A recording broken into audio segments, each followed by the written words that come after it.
डॉक्टरांमध्ये पण दोन मत आहेत की एक तर ती प्रभावी आहेत नाही आहेत आणि दुसरा ती किती सेफ आहे. एक विषय जेनरिक औषधांचा मला मांडायचा आहे, कारण लोक खिशाला परवडणारी औषधं म्हणून जेनरिककडे खूप मोठ्या प्रमाणात वळत आहेत.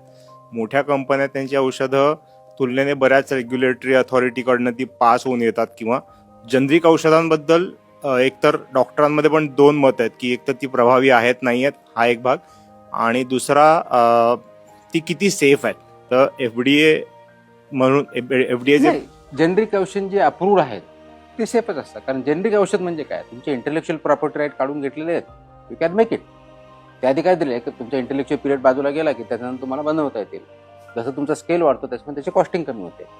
एका जागी मल्टिपल कंपन्या चालू करतात, त्याच्यामुळे ते सेफ आहे provided they are genuine generic औषध. त्याची एफिकसी जी आहे त्याचं नाम दिलेलं आहे ते त्यांनी पाळलं पाहिजे, आपण चेक केलं पाहिजे. त्यासाठी FDA सारखे जे म्हणजे ड्रग ॲडमिनिस्ट्रेशन जे आहे ते तपास, आपण सॅम्पल घेत असतो, तपासत असतो, कुठं एफिकेसी आहे त्याप्रमाणे आपण कारवाई करत असतो. त्याचे फॉर्म्युला तोच असतो, कंटेंटही तेच असतात.